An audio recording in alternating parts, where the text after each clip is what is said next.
कंस को लगा कि बड़ी सुंदर हो गई है, बड़ी सुंदर दिख रही है, बड़ी सुंदर है, ये क्या चंदन लगाएगी। कुब्जा से पूछा तुम क्या चंदन लेकर आई हो, क्या तुम चंदन लाई हो।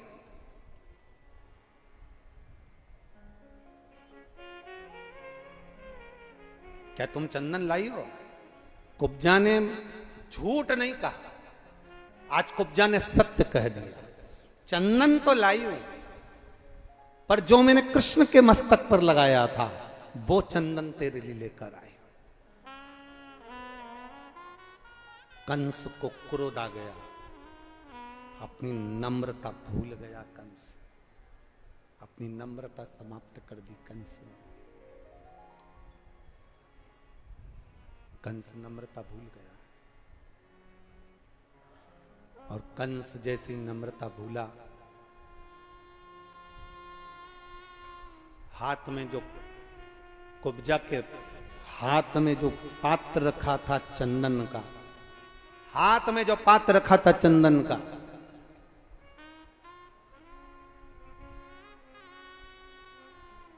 कंस ने अपने दूतों से कहा कि इसके हाथ से पात्र लेकर बाहर फेंक दो।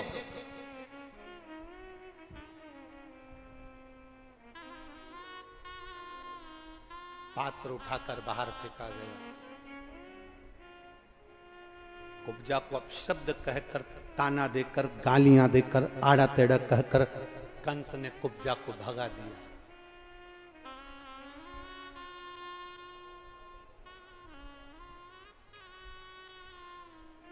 कंस कहता है तू मुझे जानती नहीं कुब्जा,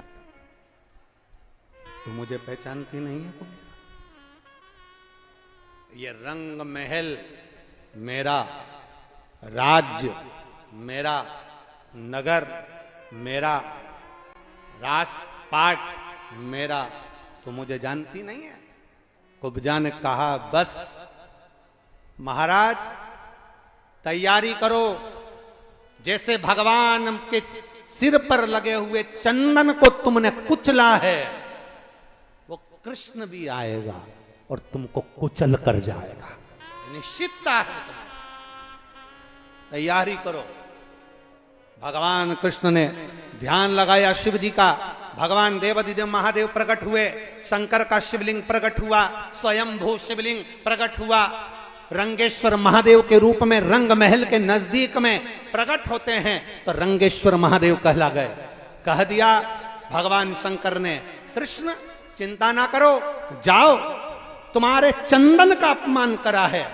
और चंदन, ये लोग कहते हैं ना कि शिव जी पे चंदन लगता है, शंकर पर चंदन लगाने से क्या होता है, ठाकुर जी को चंदन लगाने से क्या होता है, भगवान का चंदन से श्रृंगार करने से क्या होता है। चंदन की मूलता जिस दिन संसार का मनुष्य जान गया, एक बार स्कंद पुराण को पढ़कर देखिए कि चंदन की मूलता क्या है, एक बार लिंग पुराण को पढ़कर देखिए कि चंदन की मूलता क्या है, एक बार कुर्म पुराण को पढ़कर देखिए कि चंदन की श्रेष्ठता क्या है, एक बार ब्रह्म विवर्त पुराण को पढ़कर देखिए कि चंदन की मूलता क्या है। मात्र शंकर जी पे चढ़ा हुआ चंदन, मात्र भगवान पे चढ़ा हुआ चंदन अगर एक अंश मात्र का भी है और उसका तुमने सम्मान किया है, सम्मान कर कर अपने मस्तक पर धारण किया है, उस चंदन को लगाकर आप आ गए हो तो आपका भी सम्मान संपूर्ण जगत में होगा, यह निश्चित है, अगर चंदन का सम्मान हुआ।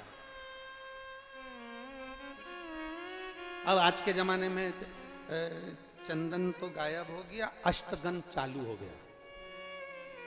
क्या चालू हुआ है? अरे बोलो बोलो, जम के बोलो जरा। अष्टगन। चंदन, पहले चंदन घिसते थे और घिस के फिर उस चंदन को देवाधिदेव महादेव को लेपन किया जाता था, भगवान का श्रृंगार किया जाता था, भगवान के श्रृंगार का आनंद पाया जाता था। भगवान शिव की आराधना कर भगवान कृष्ण चले और मेरे ठाकुर जी उस रंग महल पर जाकर तुरंत सिंहासन पर चढ़कर कंस भागा, कंस भागा।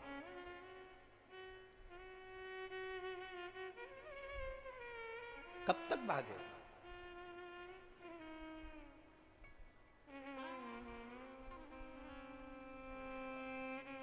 कितनी भी बादाम खाओ,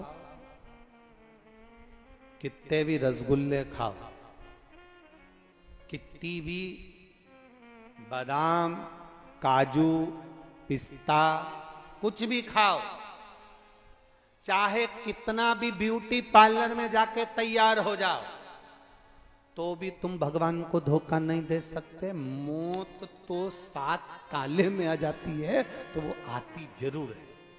उससे कितना भागोगे? कब तक भागोगे? कहां कहां भागोगे? कहां जाओगे? कहां भागोगे? मौत आएगी जरूर।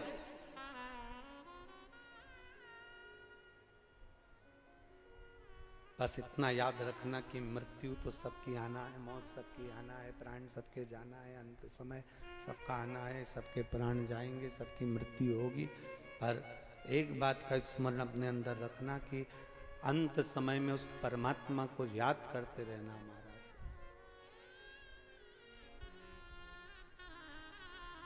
अंत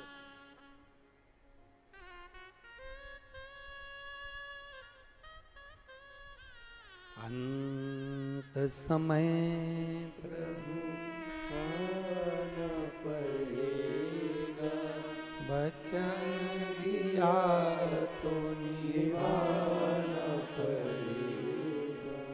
आए ना आए प्रभु कुटुंब कबीला, अंत समय प्रभु आना पड़ेगा, वचन दिया तो निभाना पड़ेगा।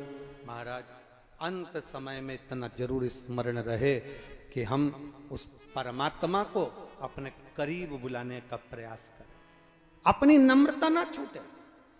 पक्षी पंख से ऊपर बढ़ता है और मनुष्य नम्रता से ऊपर बढ़ता है। धन कितना भी हो, सत्ता कितनी भी हो, फैक्ट्रियां कितनी भी हो, व्यापार कितना भी हो, तुम्हारे घर में चाहे हीरा भरा हो, चाहे पन्ना भरा हो, तुम्हारे घर में चाहे कितनी भी दौलत भरी हो, पर अपनी नम्रता समाप्त मत होने देना। 2 चीजें अपनी जिंदगी में याद रखिए। एक, अपनी नम्रता को मत जाने दो, और दूसरा, प्रयास करना अपने दरवाजे से, अपने द्वार से गाय और बेटी खाली हाथ मत जाने दो। इतना ही 2 चीजें अपने स्मरण में रखिए।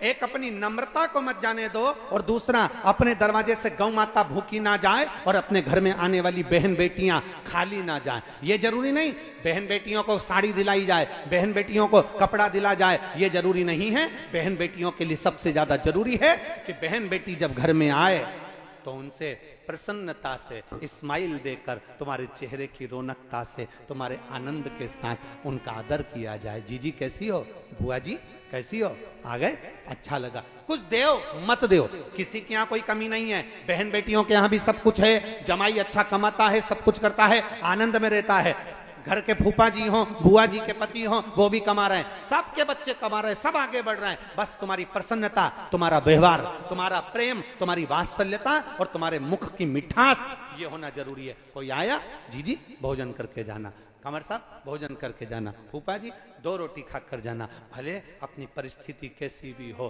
पर दरवाजे से गाय बिना रोटी के ना जाए और दरवाजे पर आने वाली बहन बेटियां घर से भूखी ना जाए, इतना याद रखिए। नम्रता ना छोड़िएगा। नम्रता अगर छोड़ दी है तो फिर जीवन का सुख नहीं पाएगा। नम्रता अपने भीतर होना चाहिए। नम्रता जहाँ समाप्त हो जाती है, वहां से फिर आनंदता चली जाती है।